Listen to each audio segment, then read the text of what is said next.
सीधे सीधे बाबा विश्वनाथ की नगरी से शिवरात्रि महोत्सव करके और फिर यहाँ पर आना होता है प्रतिवर्ष, क्रम सहज ही बना हुआ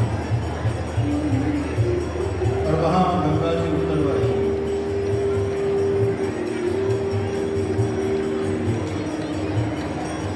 मुझे लगता है कि कोई भी महापुरुष जब बोलने के लिए उद्यत होते हैं तो उनके भीतर की वो जो ऊर्जा है, वो जो चेतना है, वो उत्तरवाहिनी है। वैसे भी पराशक्ति मध्यमा और वैखरी बनकर के जब वो प्रकट होती है तो वह ऊर्जा, वह चेतना समझ लो कि उत्तरवाहिनी बनकर, और इसलिए जहाँ उत्तरवाहिनी नदी का अपना महत्व है, जहाँ कहीं भी स्नान कर लो गंगा जी में, लेकिन जहाँ उत्तरवाहिनी है वहाँ उसका विशेष महत्व है। तो जब हमारे ये महापुरुष इस प्रकार अनुग्रह करके बोलने के लिए उद्यत होते हैं, लगता है वहीं से वो गंगा उत्तरवाहिनी होकर के बहना शुरू है। और करुणा ही है वो तत्व जो उस गंगा को उत्तरवाहिनी बना देता है। श्रीमद् भागवत तो कारुण्यात् संप्रकाशितम् यस्वानुभावमखिल श्रुतिसारमेकम् अध्यात्मदीपम् अतितीर्षतां तमोन्धम् संसारिणां करुणया पुराण गुह्यं तम व्याससूनुमुपयामि। संसारिणां करुणया, भगवान आदि नारायण ने सुनाया ब्रह्मा जी को, वो भी करुणा के चलते ब्रह्मा जी ने सुनाया नारद जी को, तो वो भी करुणा के चलते नारद जी ने उपदेश किया भगवान वेद व्यास जी को, तो उसमें भी करुणा ही कारणभूत थी। और व्यास जी ने विस्तार करके और फिर शुकदेव को अध्यापन कराया। और फिर शुकदेव जी ने गंगा जी के तट पर मुखर होकर के 7 दिवस पर्यंत राजा परीक्षित का मार्गदर्शन किया। इन सारी बातों में करुणा ही कारणभूत है।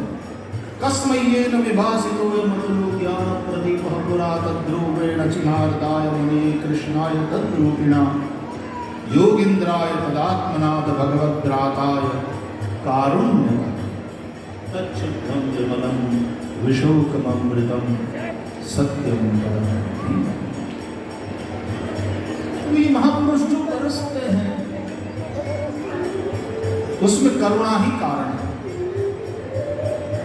और जब ये करुणावतार होकर के बोलते हैं तो निश्चित रूप से वो शिव रूप है, शुभ रूप है, कर्पूर गौरम करुणावतार। भगवान शिव उत्तमोत्तम वक्ता भी है और भगवान शिव सर्वश्रेष्ठ श्रोता भी है। वही रुद्रावतार हनुमान जी महाराज उत्तम वक्ता भी है और उत्तम श्रोता भी।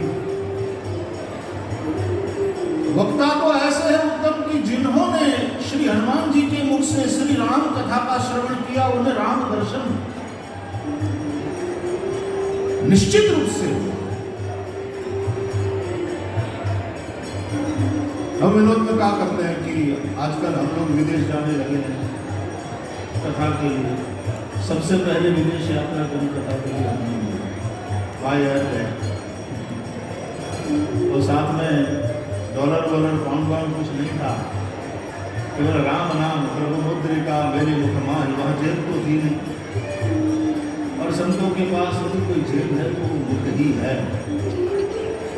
और उसमें कोई धन रखने की बात है तो वो राम नाम रूपी ही धन है जिसको वहाँ रखते भी हैं, खर्च भी करते हैं। और जितना खर्च करते हैं बढ़ता जाता है। खर्चो न खूटे वापो चोर न लूटे और दिन दिन बढ़त सवायो पायो जी मैंने राम रतन धन पायो।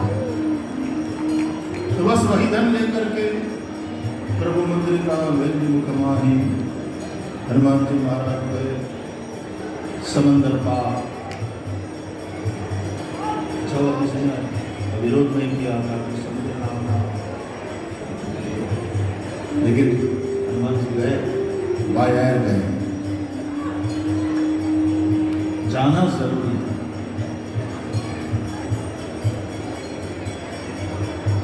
वो विदेश प्रवास के हिसाब से नहीं गए हैं कि मुझे सोने की लंका नहीं देखी जिंदगी में, एक बार तो जीना निरर्थक हो गया।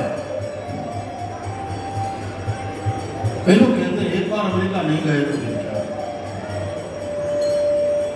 उस स्वर्ण की लंका को देखने के हिसाब से हनुमान जी वहां नहीं गए तो सीता मैया का दर्शन करेंगे, सीता जी की खोज के भाव से। और जब वहां गए तो लंका में सबसे पहले कथा पूर्व निर्धारित कोई थी नहीं। अच्छा किसी ने स्पॉन्सर किया था नहीं और इसलिए वैलिड वीजा भी नहीं था, घुसना भी पड़ा लंका में। तो लंकिनी इत्यादि को साथ करके थोड़ा बहुत अपना प्रभाव भी दिखाना पड़ा। किसी ने रोकने का प्रयास किया तो प्रभाव और स्वभाव दोनों लेकर के हनुमान जी गए हैं। स्वभाव अपनी जगह है लेकिन कहीं कहीं समय आने पर जरूरत पड़ने पर प्रभाव भी दिखाना पड़ता है, वो हनुमान जी ने किया। और फिर एक कथा तो विभीषण के घर में तो बिना किसी आयोजन के गए, सोचा कि कहाँ कथा करेंगे, कैसे करेंगे। विभीषण के घर को देखने के बाद हनुमान जी को लगा कि ये स्थान उपयुक्त है, रामायुध अंकित गृह है, नव तुलसी का वृंद है। और जब विभीषण जागे तो राम राम स्मरण किया तो ये भी पक्का हो गया कि अरे ये तो अपने वाला भी है, राम नाम स्मरण कर रहा है। ये सबसे बढ़िया स्थान है और हनुमान जी ने सबसे पहली कथा वहां पर कहीं, क्योंकि हनुमान जी से कोई पूछे कि भगवान आपका परिचय, तो हनुमान जी महाराज का ये एक नियम कह लो, उनकी एक पद्धति कह लो, आजकल की भाषा में कहूँ तो उनका एक स्टाइल कह लो। जब भी कोई परिचय पूछे तो हनुमान जी महाराज पहले राम कथा सुनते, तब हनुमंत कही सब राम कथा और फिर निज नाम।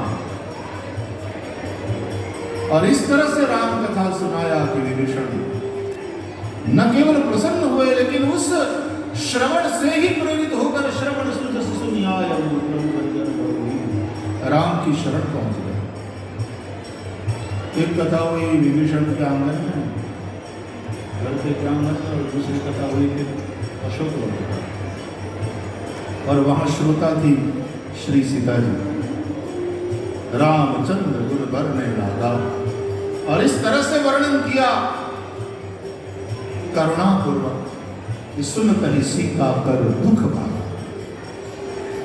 और पुनः श्री सीता जी को राम जी से मिलाने का ऐसा आश्वासन पक्का देकर के आए कि वहां थोड़े ही समय की बात। तो हनुमान जी महाराज रुद्रावतार है, तो वो उत्तम वक्ता भी हैं और उत्तमोत्तम श्रोता भी है। यत्र यत्र रघुनाथ कीर्तनम तत्र तत्र कृतमस्तकांजलि बाष्पवारि परिपूर्णलोचन मारुति नमत राक्षसां। तो श्री महादेव जी जो करुणावतार शुक के रूप में भी वे कथा सुनाते हैं, वे कभी कथा सुनते हैं, लेकिन ये सुनाने में करुणा ही कारणभूत है। और ये जब करुणापूर्वक सुनाते हैं तो निश्चित रूप से उनके भीतर की चेतना, उनके भीतर का प्रेम, उनके भीतर का भाव, वो वाली गंगा ऊर्ध्वमुखी होकर के, उत्तर वाहिनी होकर के बहती है। हम इतने दिनों से इस उत्तर वाहिनी गंगा में निमज्जन कर रहे हैं। राम की याद आई, राम मंदिर की चर्चा हुई। समझ में पहली बार जब कहा सेवा को ये गया है, छोटी शादी वाली वही मंदिर के ओटे पर वही और सामने लोग बैठ गए। और तब ये टीवी वाला मामला था नहीं, तो रात में हम बिल्कुल मुक्त होकर के फिर अयोध्या जी की गलियों में दर्शन करने निकल जाते थे। और क्योंकि नवरात्रि रामनवमी वाला समय था, तो वहाँ पर भी श्री सरस्वती जी के तट पर बहुत सारे शिविर छोटे छोटे, और वहाँ भी राम कथाएँ, तो वहाँ जा करके अंत में लास्ट में बैठ जाते थे और कथा श्रवण करते थे रामायण कृष्ण से। पहली बार जैसा आनंद लिया है अयोध्या जी। और फिर कुछ छोटी सावड़ी वाले महाराज जी और रामचंद्र परमहंस जी, ये सभी महापुरुष हाथ पकड़ करके रामलला का दर्शन करने ले गए। तो उस पुराने ढांचा और जो दिखाना था वो दिखाया, परिचय दिया, जो जानकारी देनी थी वो दिया। लेकिन उसके बाद फिर जब जब जाना हुआ अयोध्या जी, चाहे आश्रम हो चाहे किसी गृहस्थ का घर, जिन दीवारों पर उस वर्ष में 30 वर्ष पहले 35 वर्ष पहले मैंने प्लास्टर नहीं देखा था, लास्ट टाइम गया तो दीवारें वैसी, कहीं कोई प्लास्टर नहीं, कहीं कोई लगता था कि कोई विकास, ऐसा लगता था जैसे अयोध्या जी की स्थिर हो गई। और फिर वहाँ वाले महापुरुषों के साथ जब बात होती थी तो विनोद में कहते भी थे कि देखो आप वाला तो राजा है, राजा राम, राजधानी की दशा देखो, हमारे वाला ग्वालिया है, लेकिन यहाँ करके देखो क्या वैभव है इसको। लेकिन महाराज वो विनोद करते करते अब वो समय आया है, अब वो समय आया है, और उसकी प्रतीक्षा देश की जनता के मन में किस प्रकार की है, ये उस बात का परिणाम है उदारता ही नहीं, उत्साह के साथ और जिस आशा के साथ समर्पण किया है कि हम फिर वो दिव्य भव्य राम मंदिर का दर्शन करना चाहते हैं, राम लला को उस मंदिर में विराजमान देखना चाहते हैं। और न केवल राम मंदिर बल्कि इसके साथ साथ प्रदेश सरकार ने और केंद्र सरकार ने मिलकर अब राजधानी अयोध्या के लिए राजा राम अवतरित धानी इस प्रकार की योजना बनाया है। निश्चित रूप से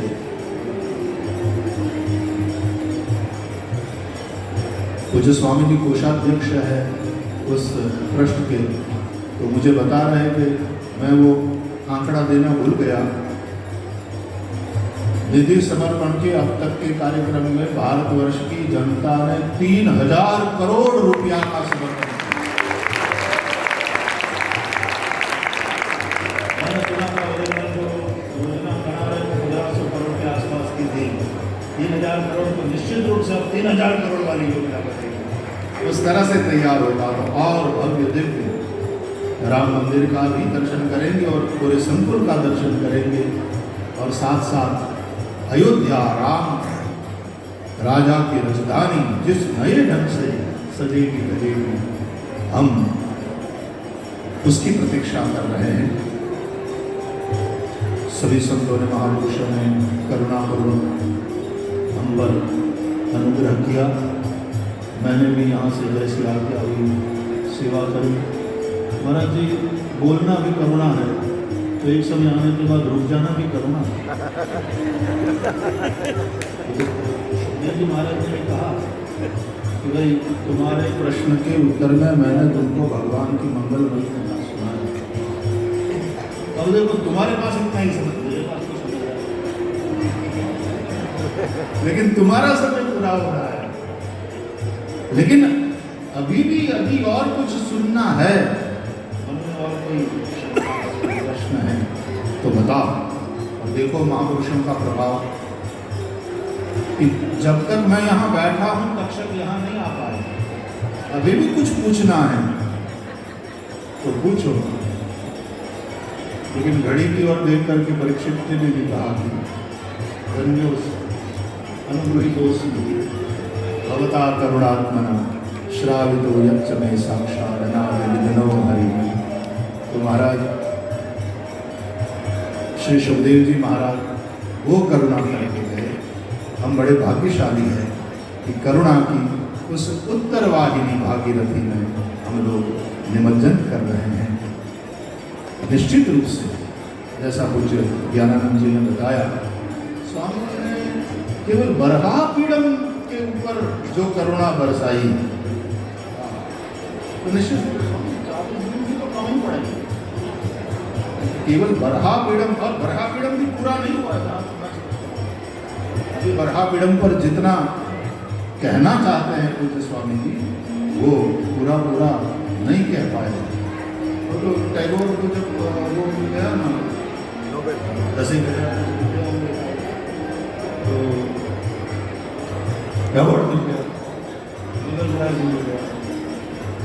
तो रविंद्रनाथ टैगोर से किसी पत्रकार ने पूछा कि आपको ये नोबेल प्राइज मिला है, आपने हजारों काव्य लिखे हैं, हजारों गीत लिखे हैं, उसमें से आपकी दृष्टि में श्रेष्ठ कौन है, सबसे बढ़िया कौन है?